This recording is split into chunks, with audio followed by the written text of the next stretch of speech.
নয়, রায় জানানোর প্ল্যাটফর্ম নয়, বাংলা টেলিভিশনে প্রথমবার সোজাসুজি প্রশ্নের T20।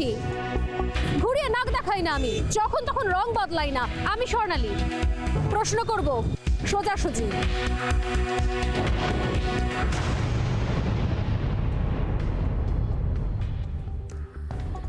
কেউ খাবে কেউ খাবে না তা হবে না, এই দাবিতে জিনিসের মূল্যবৃদ্ধি নিয়ে বাম আমলে বহুবার রাস্তায় নামতে দেখা গিয়েছে আজকের রাজ্যের শাসককে।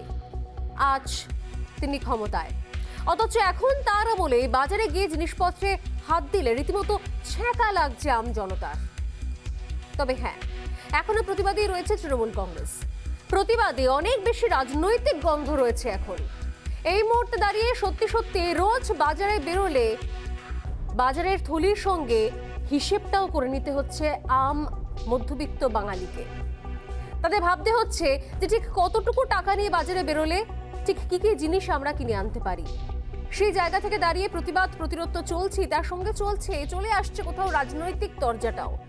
মানুষকে ভুল বোঝানোর কৌশলে কে কত গোল দেবে তার লড়াইও চলছে। আর আমার আপনার মতো সাধারণ মানুষ সকালে বাজারে গিয়ে ফিরতে হচ্ছে পকেট ফাঁকা করে। প্রশ্ন করলে উত্তর একটাই, কে শুনবে আমাদের কথা? আর শুনলেই বা উদ্যোগ কোথায়? এরকম একাধিক পাল্টা প্রশ্ন ছুড়ে দিচ্ছেন সাধারণ মানুষ। স্বাভাবিক বই কি? আজ ঠিক এই জায়গা থেকেই আমাদের আলোচনা শুরু করব আমরা। গালভরা নাম দিয়েছিলেন একসময় টাস্ক ফোর্স। সেই টাস্ক ফোর্স তৈরি করা হয়েছিল যে বাজারে যখনই জিনিসপত্রের দাম বাড়বে তখনই টাস্ক ফোর্স রেড়ে করে বাজারে নেমে পড়বে অভিযান করতে। এবং তারপর দেখা যাবে যে টাস্ক ফোর্সের অভিযানের পরে কোথায় কি দুর্নীতি হচ্ছে, কোথায় মজুদদার, কোথায় ফোরে কার কত পার্সেন্টেজ, আসল ছবিটা বার করা যাবে। 2, 3, 4, 5 বড়জোর গোটা 10 বাজারে সারপ্রাইজ ভিজিটও হয়। কিন্তু তারা চলে গেলে আবার জেগে সেই। আজ বাজারে গেলে সাধারণ মানুষকে ভাবতে হচ্ছে আদেও পেট চালাতে পারবো তো? একই কোভিড পরিস্থিতির কারণে অনেকেরই হাতে কাজ নেই। তার মধ্যে আলু 20 টাকার ওপর, চাল, চিনি, ডাল, তেল সবই আগুন। লাফিয়ে লাফিয়ে বাড়ছে প্রত্যেকটা মুহূর্তে নিত্য প্রয়োজনীয় জিনিসপত্রের দাম। জ্বালানির দামের কারণেই দাম বাড়ছে জিনিসের দাবি করে দায় সারছে রাজ্য। অন্যদিকে বিজেপির দাবি যে এ রাজ্যে ভোরে রাজের রমরমায় পরোক্ষে যুক্ত রাজনীতিবিদরাই। সব মিলিয়ে ঘেটে ঘ আম জনতা। এত হিসেব করে আর জটিল সমীকরণে থাকতে রাজি নয় তারা। কারণ মানুষের দাবি ভোট দিয়েছে যাকে প্রাপ্য তো তার থেকেই বুঝবে, তার কাছ থেকে। কিন্তু টাস্ক ফোর্সের সংকটও কম নয়। সারা বছর রাজনীতির দাপটে হয়তো শীত ঘুমে থাকেন তারা। দাম বাড়লেই দমকলের মতো ডাক পড়ে তাদের। আর রাস্তায় অভিযানও চলে। রাস্তায় অভিযানে বেরোলেই সমালোচনা। এতদিন কি করছিলেন? এর আগে কেন দেখতে পাওয়া যায়নি? এই পরিস্থিতিতে বাজারে জিনিসের দাম বেড়েই চলেছে। বেড়ালের গলায় ঘন্টা বাঁধার সত্যি কেউ নেই। বাজার চলছে তার আপন নিয়মে, আর মানুষ মূল্যবৃদ্ধির জাঁতাকলে পড়ে নাভিশ্বাস ফেলছেন। কেউ না বললেও মাথা উঁচু করে প্রশ্ন করবে রিপাবলিক বাংলা। এই নিয়ে সত্যি সত্যি আজকের আলোচনা শুরু করব। তবে আজ দিনভরের ছবিটা যদি একবার দেখে নেওয়া যায় যে আজকে ঠিক কোন কোন বাজারে গেলেন এনফোর্সমেন্ট ব্রাঞ্চের আধিকারিকরা, ঠিক কি কি ছবি দেখলেন, কোন বাজার থেকে কি তথ্য উঠে এলো, এবং সত্যি কি এবারই প্রথম নাকি এর আগে অনেকবার? এই আলোচনা শুরু করার আগে দেখে নেব আজকে আমাদের সোজাসুজি স্বর্ণালীর প্রতিবেদন।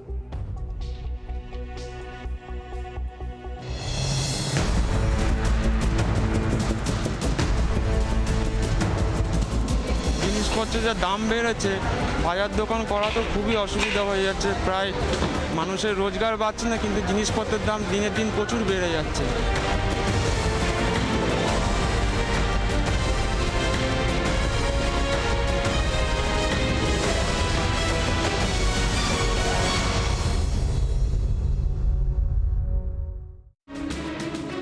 অগ্নিমূল্য পেট্রোপণ্য, গোদের ওপর বিস্ফোরা নিত্য প্রয়োজনীয় জিনিসের মূল্য বৃদ্ধি। জোড়া গুঁতোয় নাভিশ্বাস মধ্যবিত্তের। রোজই বাড়ছে পেট্রোল ডিজেলের দাম। পেট্রোপণ্যের মূল্যবৃদ্ধি নিয়ে উত্তাল জাতীয় রাজনীতি। কেন্দ্রের সমালোচনায় সরব বিরোধীরা। বিজেপির বিরুদ্ধে সবচেয়ে বেশি সুর চড়াচ্ছে তৃণমূল কংগ্রেস। মমতা বন্দ্যোপাধ্যায় থেকে অভিষেক বন্দ্যোপাধ্যায়। পেট্রোপণ্যের মূল্যবৃদ্ধি কিংবা নিত্য প্রয়োজনীয় জিনিসের দাম বৃদ্ধি নিয়ে বিজেপির বিরুদ্ধে প্রতিনিয়ত আক্রমণ শানাচ্ছে ঘাসফুল শিবির। স্বপ্ন দেখিয়ে আসছিল মূল্য বৃদ্ধি সম্পর্কে তো যত কম বলা যায় তত ভালো।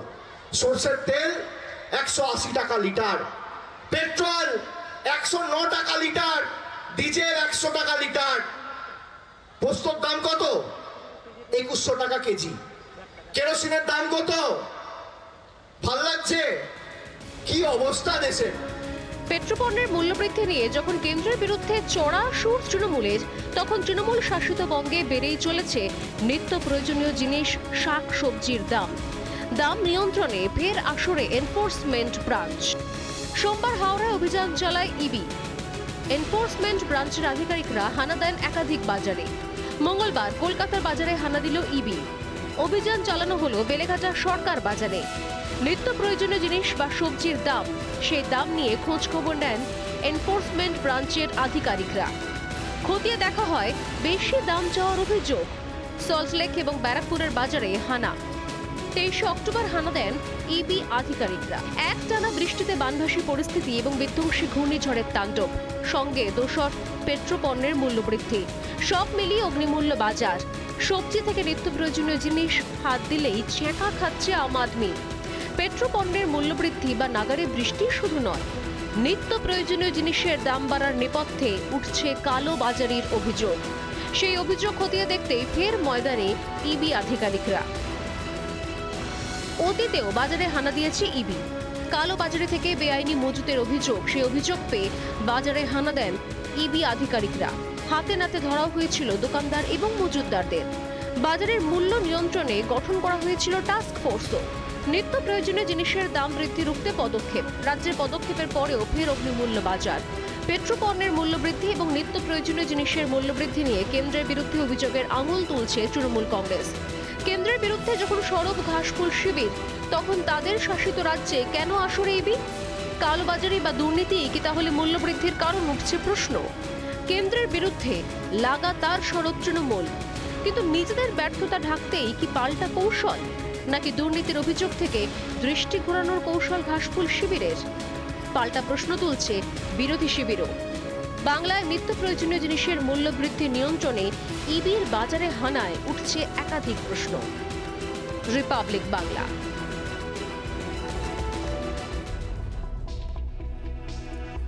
আর এই নিয়ে আমরা দিনভর যেরকম দেখলাম যে আজকেও কোথাও একাধিক বাজারে এনফোর্সমেন্ট ব্রাঞ্চের আধিকারিকরা হানা দিয়েছে, সেই জায়গা থেকে দাঁড়িয়ে যখন আমাদের এই খবর সামনে আসছে, মানুষ জনগণ যে প্রশ্নগুলো করছেন তার নিরিখে 3টে পোল কোয়েশ্চেন দিয়ে আমি শুরু করি আজকের আলোচনা। আজকের প্রথম পোল কোয়েশ্চেন, প্রথম প্রশ্ন আজকে, বাজারে আগুন, রাজনীতিকরা কি মানুষের সমস্যা আদৌ ভাবছেন? দ্বিতীয় প্রশ্ন, টাস্ক ফোর্সের অভিযান কি লোক দেখানো? এবং তৃতীয় প্রশ্ন, ফোরের আজ বন্ধ হচ্ছে না, রাজনীতিকদের স্বার্থে কি? এই প্রশ্নের উত্তর অবশ্যই আপনারাও দিতে পারেন হ্যাঁ বা না এর মাধ্যমে। এই প্রশ্নগুলো আমাদের যখন লাইভ স্ট্রিমিং চলছে সেই সময় দেখি আপনারা এই প্রশ্নের উত্তর দিতে পারেন। এই মুহূর্তে বিতর্কে যারা রয়েছেন আমার সঙ্গে রয়েছেন রবীন্দ্রনাথ কোলে, টাস্ক ফোর্সের সদস্য, আপনাকে স্বাগত রিপাবলিক বাংলায়। আমাদের সঙ্গে রয়েছেন চার্টার্ড অ্যাকাউন্টেন্ট অনির্বাণ দত্ত, আমাদের সঙ্গে রয়েছেন বিজেপি মুখপাত্র কেয়া ঘোষ এবং রয়েছেন রাজনৈতিক বিশ্লেষক অনিন্দ্য সিংহ রায়। চারজনকেই স্বাগত রিপাবলিক বাংলা এবং আমার শো সোজাসুজি স্বর্ণালীতে। আমি প্রথমে রবীন্দ্রনাথ বাবু যখন আমাদের সঙ্গে রয়েছেন, আমি আপনাকে দিয়ে শুরু করি। এই যে প্রতি বছরই কোথাও একটা সময় যখন সত্যি সত্যি বাজারে আগুন জ্বলে, মানুষ বাজারে গিয়ে সত্যি সত্যি কোনো জিনিসপত্রে আঙুল ঠেকাতেও ভয় পান, ছ্যাঁকা লাগে, সেই সময় টাস্ক ফোর্স নামে, কিন্তু তারপর আবারও জেকে সেই কোথায় গন্ডগোলটা হচ্ছে? এইরকমই অগ্নিমূল্যের বাজার, সত্যি সত্যি কি সবটাই কেন্দ্রের ঘাড়ে দায় চাপিয়ে, দোষ চাপিয়ে জিনিসগুলো কি আদৌ সেইভাবে দেখা সম্ভব, নাকি এর নেপথ্যে আরও কোনো কালোবাজারি রয়েছে, দুর্নীতি রয়েছে? কেন নিয়ন্ত্রণে আনা যাচ্ছে না? কেন বাজারে নামতে হচ্ছে এনফোর্সমেন্ট ব্রাঞ্চের আধিকারিকদের? আপনার কি মনে হয়? দেখুন, এটা নতুন কিছু না। এবারে যে সমস্যাটা হয়েছে সেটা একেবারে অন্যান্য বছরের থেকে ভিন্ন। এর কারণ হচ্ছে এবারে লাগাতার বৃষ্টি হয়ে চলেছে, প্রবল বৃষ্টি হয়েছে সারা বাংলায়, এবং বিশেষ করে দক্ষিণবঙ্গে তো মারাত্মক বৃষ্টি হয়েছে, তার প্রভাব পড়েছে বাজারে। কেননা যেসব সবজি হয় আমাদের রাজ্যে, সেগুলো যেসব লো ল্যান্ডের সবজিগুলো প্রায় সবই নষ্ট হয়ে গেছে। কিছু কিছু উঁচু ল্যান্ডে যেখানে আছে সেখানের গুলোই বাজারে আসছে এবং তার দামও চড়া। এই পরিস্থিতিটা বিগত, আমি তো 10 বছরের ওপর হয়ে গেল টাস্ক ফোর্স গঠন হয়েছে, কিন্তু কোনোদিন এই পরিস্থিতির সম্মুখীন হতে দেখিনি। তার সঙ্গে দোসর হয়েছে পেট্রোলে ডিজেলের দাম। গত বছরে ডিজেলের দাম এই সময় যা ছিল তার প্রায় ডবল এই সময়। এবার লোডিং মালটা ট্রান্সপোর্টেশন কস্ট অনেক বেড়ে গেছে, এই কিউমুলেটিভ এফেক্ট এটা হয়েছে। তবে আমরা আশা রাখছি বাজারে যে দাম বৃদ্ধি হয়েছিল সেখান থেকে অনেকটা নেমে এসেছে এবং আগামী দেওয়ালির মধ্যে বাজার অনেকটাই নর্মাল হয়ে যাবে এবং শীতের সবজি অলরেডি উঠতে শুরু করেছে। এবং সবথেকে যেটা ভালো দিক হচ্ছে এত অসুবিধার মধ্যে সাধারণ মানুষের, সেটা হচ্ছে আলুর দামটা এখনও নিয়ন্ত্রণের মধ্যে, সেটা ওই 14-15 টাকার মধ্যেই আছে। আর বাকি যে সব সবজিগুলোর দাম ঊর্ধ্বমুখী, যেরকম গ্রীষ্মকালীন সবজি, এটা কিন্তু শীতকালেও ওই রকম দাম থাকবে। শীতকালে সবজি উঠলে এগুলো ধীরে ধীরে চলে যাবে, শীতের সবজি ঢুকবে, এরকম একটা ট্রানজিটারি পিরিয়ডের মধ্যেই আমরা আছি। আগামী দিনে এই পরিস্থিতি থাকবে না বলেই আমাদের আশা, এবং তখন বাজার অনেকটা স্বাভাবিক হবে। সেই সঙ্গে পশ্চিমবঙ্গ সরকার যে এই যে সুলভ মাধ্যমে, দোকানের মাধ্যমে এবং গাড়ির মাধ্যমে প্রত্যেকটা বাজারে, বড় বড় বাজারে প্রায় 500-র ওপরে যে স্টল করেছে, সেখানে অনেকটা বাজারে যে দাম তার থেকে অনেকটা কম দামে, নিশ্চয়ই সাধারণ যে দাম ছিল তার থেকে বেশি, কিন্তু বাজারে যে দামে বিক্রি হয় তা অনেকটা কম দামে সবজি বিক্রি করছে, সেগুলো মানুষকে অনেকটা না, এটা আপনি যেই বললেন দিচ্ছে। যে নিঃসন্দেহে আরো বেশি, কিন্তু বাজারের অন্যান্য জায়গার তুলনায় হয়তো একটুখানি কম। না, নিঃসন্দেহে গত বছরে, গত 20 দিন আগেও 20-25 টাকা যেটা ছিল সেটা 80 টাকা হয়ে গেছিলো। যেমন বেগুনের দাম এখন 60-65 টাকায় চলে এসছে। আমি টমেটোর দাম 100 টাকার উপরে উঠে গেছিলো, সেটা 60 টাকায় নেমে এসছে। সেই জন্য আমি বলছি যে এই পরিস্থিতিটা থাকবে না, রবীন্দ্রনাথ, শুধুমাত্র পেট্রোল ডিজেল এবং একই সঙ্গে যদি বৃষ্টিটাই নেপথ্য কারণ হয়, তাহলে প্রতিবারই কেন, কি করে আপনি আরেকটা অভিযোগ আপনি করছেন, মানে এই বিষয়টা সামনে এসেছে যখন টাস্ক ফোর্স যখন রেড হয়, যখন এই এনফোর্সমেন্ট ব্রাঞ্চের লোকজন যখন বিভিন্ন বাজারে ছাপা মারে, তখন এই ধরনের দেখুন, ছাপা মারার ব্যাপারে আমি নিজে বহুবার গিয়েছি, এটা হয় এবং এটা আমরা করেও থাকি। একটা মজুতদারি যদি হয়, এখানে মজুতদারির কোনো ব্যাপার নেই, আমি যতদূর দেখেছি মজুতদারির ব্যাপার নয়। আমাদের এটা তো রেগুলেটেড সোসাইটি নয় বা গভর্নমেন্ট নয় যে গভর্নমেন্ট নিয়ম করে দিল তার বেশি কেউ বেচতেও পারবে না। এটা ওপেন মার্কেট। ওপেন মার্কেটে একটা মাল যদি বেশি এসে যায়, এগুলো পেরিসেবল আইটেম, একটা মাল যদি বেশি এসে যায় তার দাম পড়ে যায়, কম হয়। আর যদি না আসে বা কম সাপ্লাই হয় তখন দামটা ঊর্ধ্বমুখী হয়। এই নিয়মটা, এই ফিলোসফি স্বাধীনতার পর থেকেই চলছে, আজও চলছে। সেই অনুযায়ী এইবার দেখা, যেটা সরকারি আধিকারিকরা, আমি নিজে টাস্কফোর্সের সদস্য হয়ে বলছি, সরকারি আধিকারিকরা যারা এনফোর্সমেন্টের যারা অফিসাররা গেছেন, তারা যেটা দেখেন সেটা হচ্ছে যে দামে তুমি কিনেছো হোলসেল মার্কেট থেকে, সেই দামের সঙ্গে কতটা ডিফারেন্স রেখে রিটেলে তোমরা বেচছো। তারা হোলসেল মার্কেটেও যাচ্ছেন, তারা রিটেল মার্কেটেও যাচ্ছেন এবং সেখানে তারা নিশ্চয়ই প্রেশার দিচ্ছেন, দেখছেন সব কিছু। এখন মালই যদি, সাপ্লাইটাই যদি বিঘ্ন ঘটে, সাপ্লাই যদি কম হয়ে যায় বা সাপ্লাইয়ের ক্যারিং কস্ট যদি মারাত্মক রকম বেড়ে যায়, সেখানে তো সাধারণ মানুষের ওপরে সেই দাম বৃদ্ধির বিষয়টা এসেই যায়। সেইটা তবু পশ্চিমবঙ্গে যে এই যে সব পদক্ষেপগুলো মাননীয় মুখ্যমন্ত্রী দিদি যেভাবে করেছেন, এইসব সুলভের মতো দোকান খোলা, এইসব কনসেপ্ট আগে ছিল না। এইসব আলু বা সারা ভারতবর্ষের লোক যখন 35 টাকা কিলো খাচ্ছিল, তখন পশ্চিমবাংলার লোক 14 টাকা কিলো আলু কিনেছেন। এরকম পরিস্থিতি আমাদের রাজ্যে হয় না।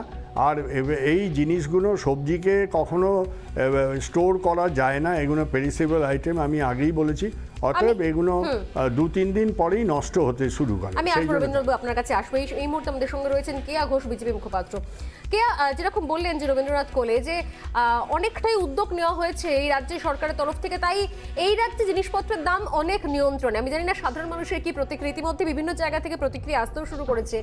অন্যান্য রাজ্যের তুলনায় সেই জায়গা থেকে অনেকটা বেশি নিয়ন্ত্রণের মধ্যে রয়েছে এই রাজ্যের বাজারে জিনিসপত্রের দাম। সাপ্লাই না হলে আর কি করা যাবে, কি বলবেন আপনি?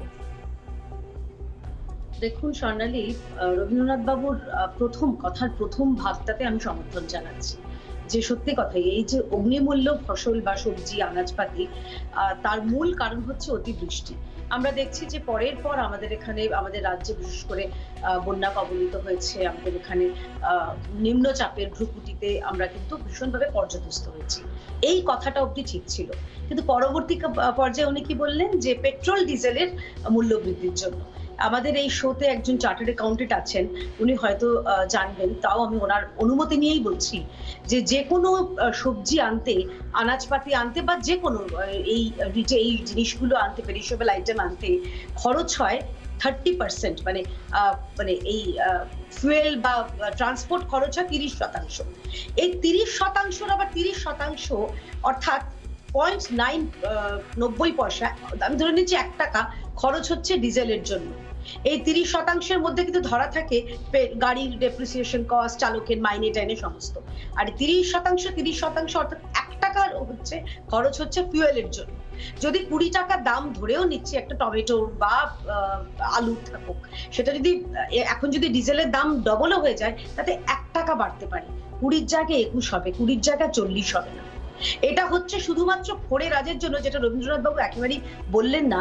পশ্চিমবঙ্গে এই ফোড়েদের কারণে, এই মিডল ম্যানদের কারণে, উনি বললেন যে আপনি জানেন না বলে এসব কথাবার্তাগুলো বলছেন। আমাকে বলতে দিন, আপনি জানেন না, আপনি অবান্তর কথা প্রচুর বলেন। ফোড়ে বলে সেভাবে সবই ব্যবসাদার, গভর্নমেন্টের মেশিনারি নেই যে সারা পশ্চিমবাংলায় 20 কোটি মেট্রিক টন বছরে উৎপাদন হয়, সেটা নিয়ে এসে শহরে বা গ্রামে সাপ্লাই দেয়। এটা যারা করে তারাও ট্রেডার। টাস্ক ফোর্স যাচ্ছে যাদের কাছে, যারা পাইকারি বিক্রি করে তাদের কাছে, কিন্তু টাস্ক ফোর্স কেন যাচ্ছে না যারা কৃষক রয়েছেন তাদের কাছে, যে ভাই আপনারা কত টাকায় বেচেছেন। একজন কৃষক আলু বিক্রি করছে যদি ধরে নিচ্ছে 3 টাকা 4 টাকায়, সেটা আমরা পাচ্ছি 20 টাকায় মার্কেটে। কেন? এই মাঝখানে 16 টাকা কার কাছে যাচ্ছে স্বর্ণালী? পশ্চিমবঙ্গে ফোড়েদের এমন রাজ, যে কারণে বহু কৃষকরা তারা জমি ফাঁকা রেখে দিচ্ছেন, চাষ করছেন না। তার কারণ চাষ করে তারা পর্দায় পোষাতে পারছেন না। এমনও হয়েছে যে পেঁয়াজ চাষি তারা আত্মহত্যা করেছেন। কেন করেছেন? এই রাজ্যে আলু চাষি কেন আত্মহত্যা করেছেন? তার কারণ হচ্ছে তারা পর্দায় পোষাতে পারছেন না, এই ফোড়ে রাজের জন্য। এই ফোড়ে রাজের জন্য আলু চাষি বিগত 10 বছরে কোনো আলু চাষি আত্মহত্যা করেনি। এসব অসত্য মিথ্যা কথা বলবেন না, আপনি জানেন না, আবার বলছি বাজে কথা বলছেন। আর পেঁয়াজ এই রাজ্যে মাত্র 3 মাস চলে, সারা বছর চলে না, বাইরে থেকে আমদানি করতে হয় অন্য স্টেট থেকে। জানে না উল্টা পাল্টা কথা। সঙ্গে যে কারণে মমতা বন্দ্যোপাধ্যায় কৃষক আইন লাগু হতে দিচ্ছে না, কারণ জানেন কৃষক আইন লাগু হলে সোজা কৃষকের কাছ থেকে যারা এত জটিল হিসেব, আমি মানে সাধারণ মানুষ কতখানি বুঝবেন জানেন না, আমি নিজেই বুঝবো না যে কোথায় কত পার্সেন্ট, কত টাকা হলে বাড়বে, কত টাকা পেট্রোল ডিজেল, এই এত জটিল হিসেবের মধ্যে আমাদের পক্ষে থাকা সম্ভব না। আমি আসছি কি আপনার কাছে, আমাদের সঙ্গে অনির্বাণ দত্ত রয়েছে, আমি অনির্বাণ আপনার কাছে আসবো যে সত্যি সত্যি এই বিষয়টা, এই জায়গাটা কি এতটাই গোলমেলে? কেন, কোন জায়গা থেকে ধরতে পারলে হয়তো একটু নিয়ন্ত্রণে থাকতে পারতো দামটা, বা যেভাবে যে পদ্ধতিতে কিছুক্ষণ আগে রবীন্দ্রনাথবাবু একটা থিওরি বললেন, যেভাবে কাজ হচ্ছে, কেয়া খুব স্বাভাবিকভাবে রাজনৈতিক জায়গা থেকে আরো বেশ কিছু অভিযোগ করলেন, কিন্তু আসল ছবিটা কি? কোন নিয়ন্ত্রণের কি সত্যি কোনো জায়গা নেই এই মুহূর্তে, যেভাবে সত্যি সত্যি দ্রব্যমূল্য আকাশ ছোঁয়া, আগুন জ্বলছে সেখানে? আমি সাধারণ মানুষের পার্সপেক্টিভ থেকে প্রশ্ন করছি, আসল ছবিটা ঠিক কোন জায়গায় হয়ে রয়েছে, মানচিত্রটা কি? দেখুন, সাধারণ মানুষের হয়ে কথা বলছি, মানে এটাতে অত জটিলতা করার কোনো জায়গা নেই। এটা ঠিক কথা যে তেলে এবং জলে জিনিসপত্রের দাম একটুখানি আকাশ ছোঁয়া হয়েছে, এবং তার জন্য অতিবৃষ্টি যেরকম দায়ী, এবং একটুখানি ডিজেলের যেরকম লাগাতার মূল্য বৃদ্ধি হয়েছে সেটাও দায়ী। কিন্তু কতটা কন্ট্রিবিউট করছে ডিজেলের দাম, কতটুকু বাড়ার জন্য দাম কতটা বাড়বে, এটা কিন্তু আমি আপনি দুজনেই বুঝতে পারছি।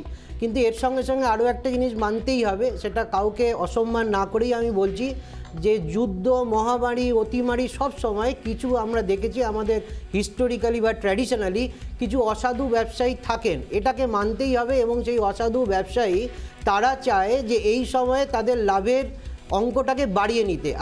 আপনাকে আমি খুব দার্থহীন ভাষায়, একদম এবং আপনাকে দার্থহীন ভাষায় বলছি, ডিজেলের দাম বেড়েছে, ডিজেলের দামের জন্য জিনিসপত্রের দাম বাড়বে, কিন্তু তার মানে এই নয় যে ওটাকে অজুহাত করে আমি আমার প্রফিটের অংশটাকে বাড়িয়ে নেব এবং সেটার যে মানে দুর্বিষহ যন্ত্রণা, সেই যন্ত্রণাটা আমার আপনার মতো আম জনতা ভুগবে।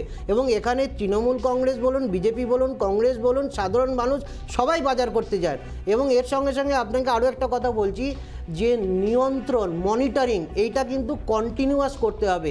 এটা আজকে আপনি গণতন্ত্রের চতুর্থ স্তম্ভ আপনারা টিভিতে দেখালেন এবং তারপরে কিছু বাজারে ইবি হানা মানে এনফোর্সমেন্ট ব্রাঞ্চ হানা দিল, সেটা একটা ঘটনা হতে পারে না। এটা মানে কন্টিনিউয়াস প্রসেস এবং এই মনিটরিংটা যত ভালো হবে তাহলে কিন্তু এর সুফলটা সাধারণ মানুষ পাবে। এবং এর সঙ্গে সঙ্গে আরও একটা কথা বলছি, দেখবেন গত বছরে এই এসেনশিয়াল কমোডিটিস অ্যাক্ট 1955টা ওটাকে অ্যামেন্ডমেন্ট করা হয়েছিল এবং এই অ্যামেন্ডমেন্ট করার জন্য কিছু কিছু ক্ষেত্রে সরকারের একটা দায়বদ্ধতা আছে যে একটা জিনিসের দাম এই লেভেলের উপরে না গেলে আমি কন্ট্রোল করতে পারবো না, এবং সেটার জন্য রাজ্য কেন্দ্র দুজনকেই এগিয়ে আসতে হবে।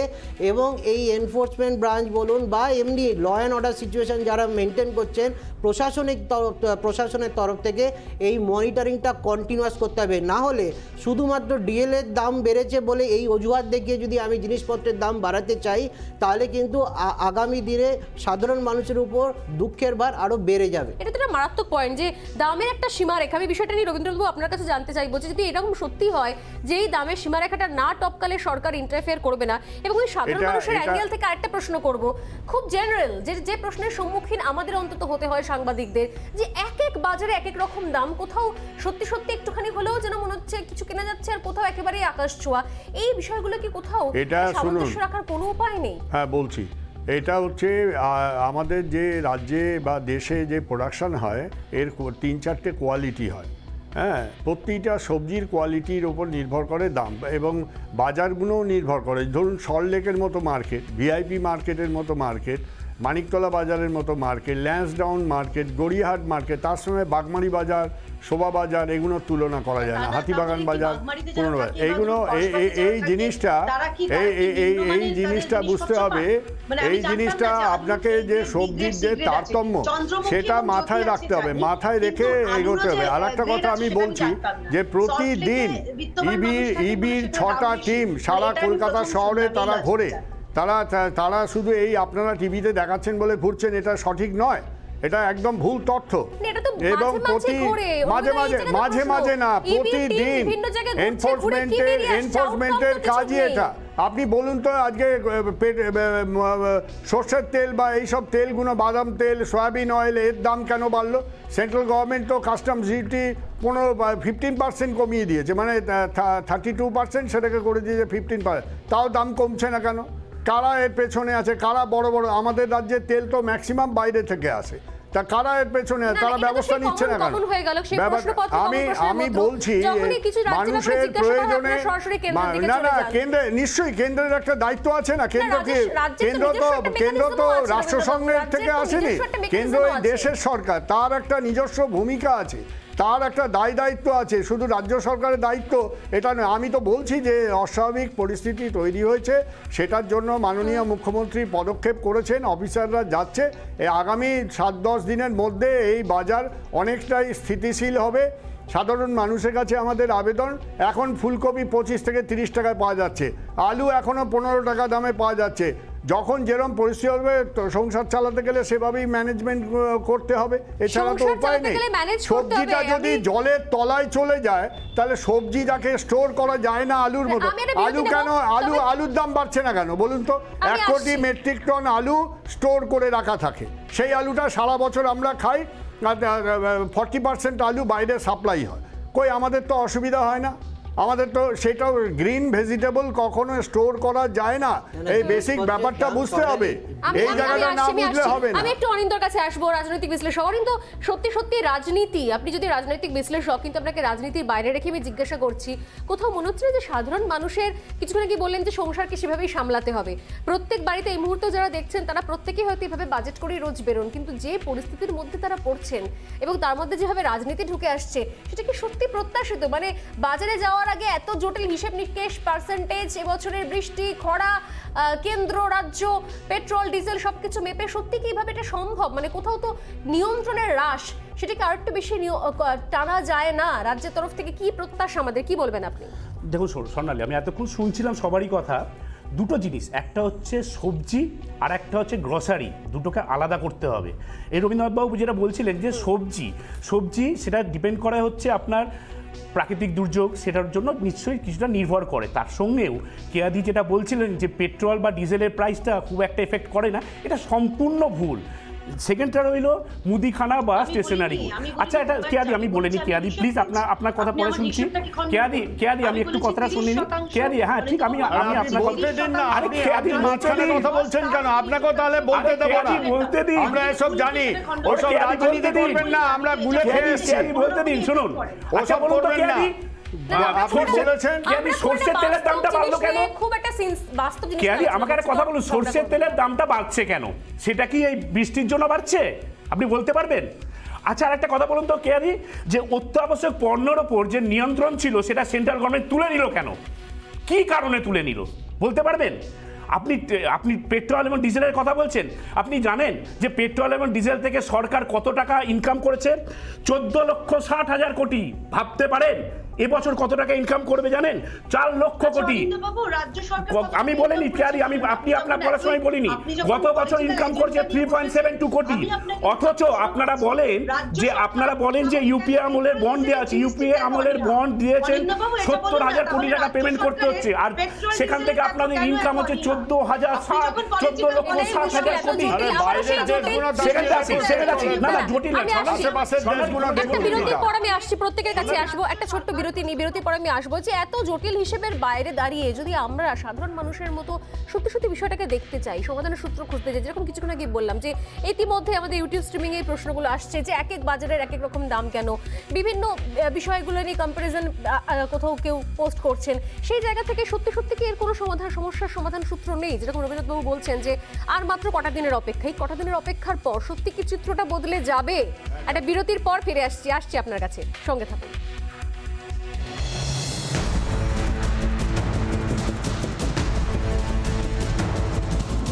জিনিসপত্রের যা দাম বেড়েছে, বাজার দোকান করা তো খুবই অসুবিধা হয়ে যাচ্ছে। প্রায় মানুষের রোজগার বাড়ছে না, কিন্তু জিনিসপত্রের দাম দিনের দিন প্রচুর বেড়ে যাচ্ছে।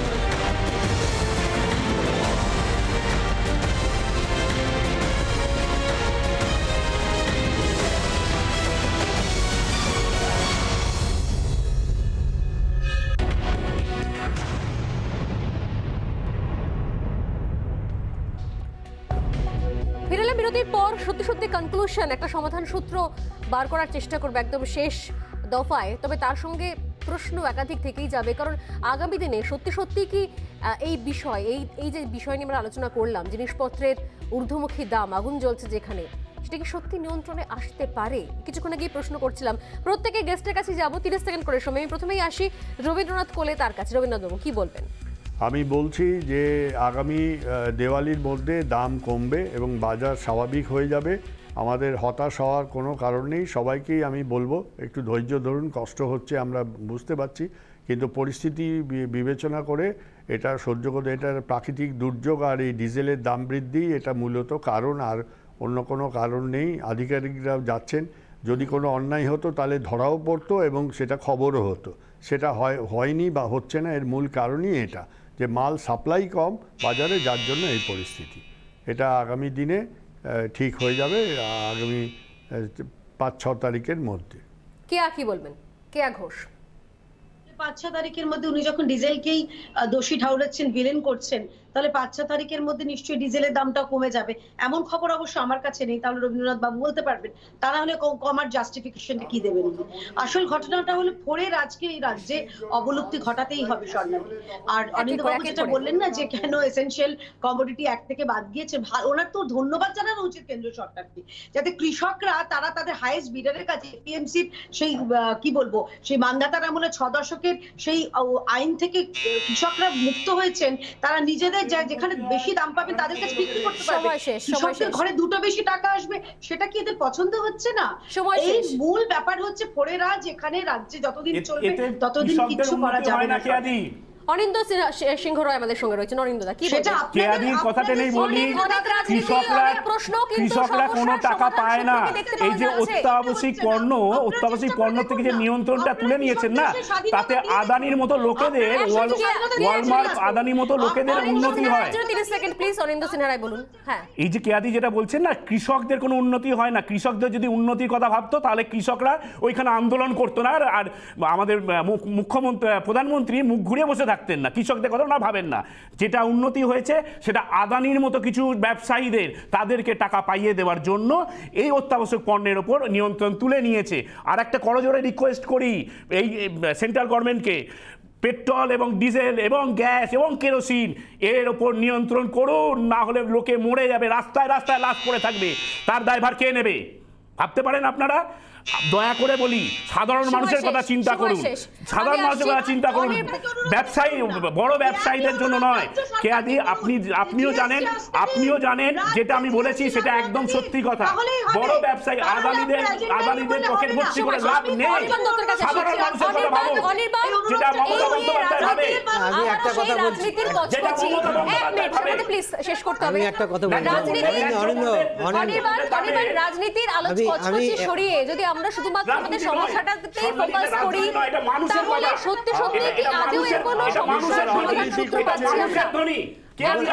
আমি একটা কথা বলি, অনিন্দ একটা কথা বলছি, যে কোনো মানুষ যারা দর্শক তারা জানেন যে কোনো জিনিসের দাম ডিমান্ড আর সাপ্লাইয়ের উপর ডিপেন্ড করে, ইকোনমিক্স পড়ার দরকার নেই।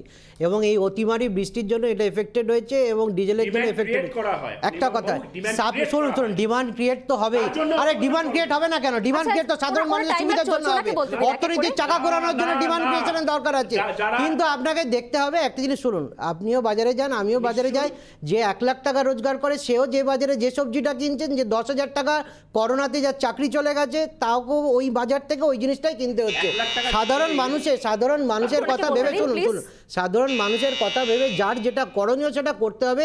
অ্যাডমিনিস্ট্রেশন যে যারা চালাচ্ছেন তাদেরকে যেরকম এই কন্টিনিউয়াস মনিটরিং করতে হবে। ডিজেলের দাম যদি কমে যায় সেটা আমাদের পক্ষে খুব ভালো জিনিস।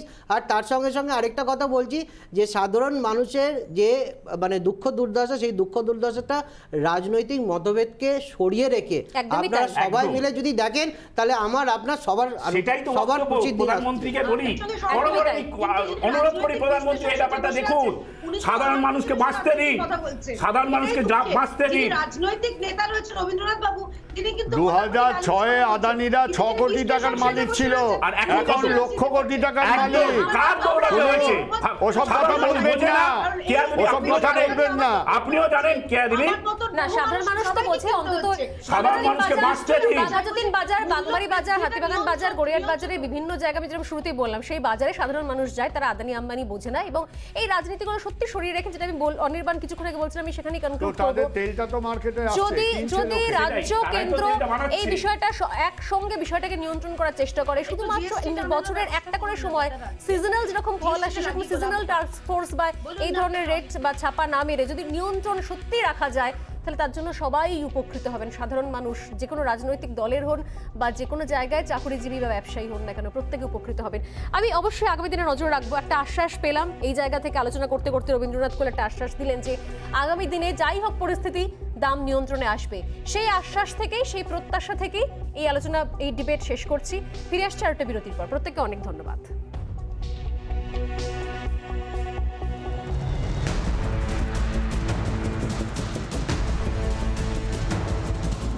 জিনিসপত্রের যা দাম বেড়েছে, বাজার দোকান করা তো খুবই অসুবিধা হয়ে যাচ্ছে। প্রায় মানুষের রোজগার বাড়ছে না, কিন্তু জিনিসপত্রের দাম দিনের দিন প্রচুর বেড়ে যাচ্ছে।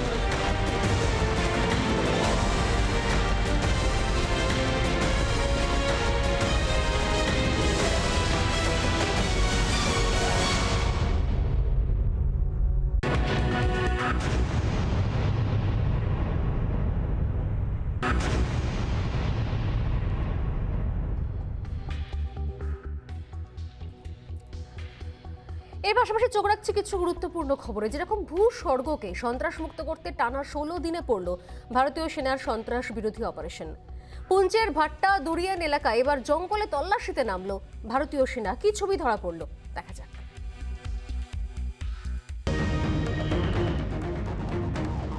লক্ষ্য উপত্যকায় সন্ত্রাস নির্মূল করা। টানা 16 দিন ধরে সন্ত্রাস বিরোধী অভিযান চালাচ্ছে ভারতীয় সেনা। সোমবারের পর মঙ্গলবারও পুঞ্চের ভাট্টাদুরিয়ানি গভীর জঙ্গলে তল্লাশি চালালো ভারতীয় সেনা। ভারতীয় সেনার হাত থেকে বাঁচতে নয়া পন্থা পাক জঙ্গিদের। এবার আর গ্রামবাসীদের বাড়ি নয়, গা ঢাকতে জঙ্গিদের এবার পছন্দ গভীর জঙ্গল। জঙ্গি নিকেশে তাই এবার গভীর জঙ্গলে তল্লাশি শুরু ভারতীয় সেনার। প্রথমে হেলিকপ্টার এবং ড্রোন উড়িয়ে জঙ্গিদের চিহ্নিত করার চেষ্টা চলে, তবে গভীর অরণ্যে জঙ্গি ঘাঁটিগুলি খুঁজে পাওয়া যাচ্ছিল না। তাই এবার পায়ে হেঁটেই জঙ্গল থেকে সন্ত্রাসবাদী নির্মূল করতে চাইছে ভারতীয় সেনাবাহিনী। সন্ত্রাস বিরোধী অভিযানে সাফল্য পেয়েছে ভারতীয় সেনা। টানা 16 দিনের অপারেশনে একাধিক জনকে আটক করা হয়েছে, গুড়িয়ে দেওয়া হয়েছে একাধিক জঙ্গি ঘাঁটি। স্পষ্ট হয়েছে জঙ্গিদের জঙ্গলের পথ ব্যবহারের চিহ্ন। খোঁজ পাওয়া গিয়েছে প্রাকৃতিক গুহাগুলি ব্যবহারের চিহ্নও পাওয়া গিয়েছে। মিলেছে অস্ত্র, খাবার, ওষুধ এবং জামা কাপড়ের চিহ্ন। নজরদারি চালানো হচ্ছে পুঞ্চের গ্রামগুলিতেও। যদিও সন্ত্রাস বিরোধী অপারেশন চলাকালীন ফের উত্তপ্ত হয়ে উঠল জম্মু কাশ্মীরের বান্দিপোরা। জঙ্গিদের ছোড়া গ্রেনেডে আহত হয়েছে 6 জন সাধারণ মানুষ। রিপাবলিক বাংলা। রাজ্য রাজনীতিতে উত্তপ্ত বিভিন্ন ইস্যু তো রয়েছে, তার সঙ্গে সঙ্গে এই রাজনীতির ছ্যাঁকা কোথাও রয়েছে আরব সাগরের তীরেও। গোয়ার ছবিটা যদি আমরা দেখি, কয়েক মাস পরেই গোয়াতে বিধানসভা নির্বাচন, আর তার আগে গোয়ায় তৃণমূল এবং বিজেপির মধ্যে শুরু হয়ে গেল রাজনৈতিক চাপানুতর। একসময় কংগ্রেসের শক্তিশালী গড় থাকলেও এখন কার্যত গোয়ায় কংগ্রেস খাদের কিনারে। তাই কংগ্রেসকে টেনে তুলতে এবার গোয়ায় যাচ্ছেন রাহুল গান্ধী। রাহুল গান্ধীর অবস্থানও থাকছে গোয়ার রাজনীতির প্রেক্ষাপটে। কি ছবি দেখব? মাস কয়েক পর গোয়ায় বিধানসভা নির্বাচন, তার আগে তেরেপুরে লড়াইতে নামতে চাইছে তৃণমূল কংগ্রেস। সে রাজ্যে রাজনৈতিক জমির বিস্তারিত ইতিমধ্যে ক্ষতি দেখেছেন ভোট কুশলী প্রশান্ত কিশোর। তৃণমূলে যোগ দিয়েছেন প্রাক্তন মুখ্যমন্ত্রী, সমর্থন জানিয়েছেন নির্দল বিধায়করা। বিভিন্ন দলের নেতাকর্মীরাও এসেছেন তৃণমূলে। এই পরিস্থিতিতে প্রচারে বিজেপির বাধা দেওয়া থেকে নানা রাজনৈতিক অভিযোগে বিজেপিকে বিদ্ধ করতে চাইছে তৃণমূল। যদিও তৃণমূলের প্রচারে বাধা দেওয়া এবং মমতার পোস্টার ছেড়ার অভিযোগ সরাসরি খারিজ করে দিয়েছে বিজেপি। আগামী বৃহস্পতিবার গোয়া যাচ্ছেন মমতা বন্দ্যোপাধ্যায়। ইতিমধ্যে পৌঁছে গিয়েছেন বাবুল সুপ্রিয়, ডেরেক ওব্রায়েন। তৃণমূলের নজরে বিজেপি সরকারের প্রাক্তন শরিক গোয়া ফরওয়ার্ড পার্টি। এছাড়া অন্যান্য দলের সঙ্গেও যোগাযোগ রাখতে শুরু করেছে মমতার দল। এই পরিস্থিতিতে গোয়ার রাজ্যপাল PS শ্রীধরন পিল্লাইকে চিঠি লিখে বিজেপির বিরুদ্ধে একাধিক অভিযোগ করল তৃণমূল কংগ্রেস। কোভিডের সময় ব্যাপক দুর্নীতি, প্রাক্তন রাজ্যপালের গুরুতর অভিযোগ। অক্সিজেন নিয়ে ব্যবসা, খারাপ যন্ত্রের আমদানি, মানুষকে লুট করেছে গোয়া সরকার। শ্বেতপত্র প্রকাশ করুক সরকার। মুখ্যমন্ত্রী অবিলম্বে পদত্যাগ দাবি, তদন্ত হোক নিরপেক্ষ সংস্থা দিয়ে। এদিকে কংগ্রেসকেও এদিন একহাত নিয়েছে তৃণমূল। গোয়ায় বিজেপিকে হারাতে একসঙ্গে লড়ার কথা বলেছিলেন তৃণমূল নেত্রী সোনিয়া গান্ধীকে। তৃণমূল অনুরোধ করেছিল সম মনোভাবাপন্ন দলগুলি নিয়ে একটি প্ল্যাটফর্ম তৈরি করতে, কিন্তু কংগ্রেস গুরুত্ব না দেওয়ায় তৃণমূল তার মতো এগোচ্ছে বলে জানান রাজ্যসভার সাংসদ সুখেন্দু শেখর রায়। মমতা ব্যানার্জি বারবার বলেছিলেন বেশি দেরি হওয়ার আগে আপনারা সিদ্ধান্ত নিন। আমরা কোনো জবাবের জন্য কারোর জন্য অপেক্ষা করিনি, কাউকে আমরা হুঁশিয়ারিও দিইনি। আমাদের আবেদন ছিল সর্বোচ্চ স্তর থেকে যে সোনিয়াজি আপনি ইনিশিয়েটিভ নিন, লাইক মাইন্ডেড পার্টিগুলোকে নিয়ে আপনি একটা ব্যবস্থা করুন যাতে একটা অপোজিশন বিরোধী ঐক্য হয়। পার্লামেন্টের ভেতরে তো আমরা করি, লোকসভা রাজ্যসভাতে আমাদের ফ্লোর কোঅর্ডিনেশন হয়, তাহলে তার রিফ্লেকশন বাইরে হবে না কেন? প্রশ্নটা তো আমাদের, সেখানে আমাদেরকে দায়ী করার তো কোনো মানে হয় না। প্রসঙ্গত 2017-তে গোয়া বিধানসভা নির্বাচনে একক সংখ্যাগরিষ্ঠতা না পেলেও সবথেকে বেশি সিট নিয়ে জিতেছিল কংগ্রেস। সেই কংগ্রেস এখন কার্যত গোয়ার মাটি থেকে মুছে যাওয়ার মুখে, কারণ এখন তাদের বিধায়ক সংখ্যা মাত্র 4। গোয়া বিধানসভায় আসন 40, 21টি সিট পেলে একক সংখ্যাগরিষ্ঠতা। 2017 নির্বাচনে কংগ্রেস পায় 17টি আসন, বিজেপি পায় 13টি আসন, কিন্তু সরকার গঠন করে বিজেপি। সমুদ্র ঘেঁষা ছোট্ট রাজ্য গোয়া, সবথেকে বেশি আসন পেলেও কেন সরকার গঠন করতে পারেনি কংগ্রেস? বিজেপির বিরুদ্ধে চক্রান্তের অভিযোগ, শরিক দলগুলিকে সঙ্গে নেয় বিজেপি। অন্যান্য স্থানীয় দলগুলিও বিজেপির সঙ্গে জোটে। 13টি সিট পেয়েও সরকারে আসে বিজেপি। এই অবস্থায় 30 অক্টোবর গোয়া আসছেন রাহুল গান্ধী। কিন্তু তিনি কি পারবেন লণ্ঠনের টিম করে জ্বলতে থাকা আলোর মতো কংগ্রেসকে আবার জাগিয়ে তুলতে? তৃণমূল যদি গোয়ায় বিভিন্ন রাজনৈতিক দলের সঙ্গে জোট কিংবা বোঝাপড়া করে ফেলে, তাহলে কি কংগ্রেস লড়বে তৃণমূলের বিরুদ্ধে? আপাত শান্ত রাজ্য গোয়া বিজেপি, তৃণমূল এবং কংগ্রেসের রাজনৈতিক লড়াইয়ে যে আগামী বছর খবরের শিরোনামে আসতে চলেছে তার ইঙ্গিত স্পষ্ট। রিপাবলিক বাংলা।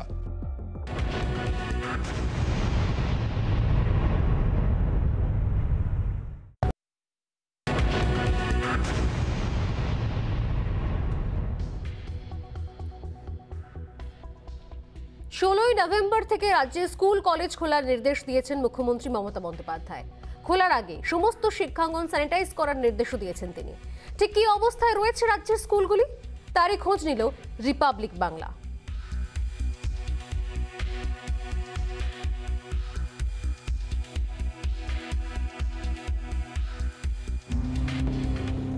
প্রায় 20 মাস পর দরজা খুলতে চলেছে স্কুল কলেজের। করোনা পরিস্থিতির কথা মাথায় রেখে সমস্ত স্কুল কলেজ স্যানিটাইজেশনের কাজ শুরু করেছে সংশ্লিষ্ট কর্তৃপক্ষ। তবে এখনো পর্যন্ত পড়ুয়ারা ভ্যাকসিন না পাওয়ায় চিন্তায় রয়েছেন অভিভাবকরা। মুখ্যমন্ত্রীর ঘোষণার পর থেকেই বাঁকুড়ার স্কুলগুলিতে স্যানিটাইজেশনের কাজে জোর দেওয়া হয়েছে। তবে অনেক শিক্ষা প্রতিষ্ঠানে এখনো নির্দেশিকা না আসায় কাজ শুরু হয়নি। 16ই নভেম্বর থেকে রাজ্যে যে সমস্ত স্কুল আছে সেই সমস্ত স্কুল খোলা হবে এবং তড়িঘড়ি সমস্ত স্কুলকে স্যানিটাইজেশন করার জন্য পদক্ষেপ নিতে বলা হয়। কিন্তু এখনো পর্যন্ত সেই সমস্ত স্কুলেতে কোনো সরকারি নির্দেশিকা না আসার কারণে আমরা যেটা দেখতে পাচ্ছি, জেলার বিভিন্ন স্কুলে কোনো স্যানিটাইজেশন হচ্ছে। এখনো পর্যন্ত আমাদের স্কুলে সেরকম নির্দেশিকা পৌঁছায়নি, তবে মুখ্যমন্ত্রী আগামীকাল ঘোষণা করেছেন। আশা করছি আজকালের মধ্যেই সে নির্দেশিকা চলে আসবে। হুগলির বিভিন্ন স্কুলে স্যানিটাইজেশন শুরু হলেও পড়ুয়াদের ভ্যাকসিন না হওয়ায় চিন্তায় অভিভাবকরা। বীরভূমের স্কুলগুলি অবশ্য বন্ধ, গেটে তালা, এখনো শুরু হয়নি স্যানিটাইজেশনের কাজ। সকাল থেকে কোনো স্কুলে কিন্তু সেভাবে স্যানিটাইজেশন শুরু হয়নি। সব স্কুলের দরজাতেই তালা ঝুলছে। নির্দিষ্ট সময়ে হয়তো শিক্ষকরা আসবেন এবং স্কুলে তাদের যে কাজ রয়েছে সে কাজ করবেন, কিন্তু আপাতত যে কোনো স্কুলেই এখনো স্যানিটাইজেশন শুরু হয়নি এবং শিক্ষকরা স্পষ্টত জানাচ্ছেন যে তাদের কাছে এখনো কোনো নির্দেশও আসেনি। রিপাবলিক বাংলা। আজকে সোজাসুজি স্বর্ণালী শেষ করছি এখানে। আবারও দেখা হবে আগামীকাল ঠিক সন্ধ্যে 6টা 57। নমস্কার।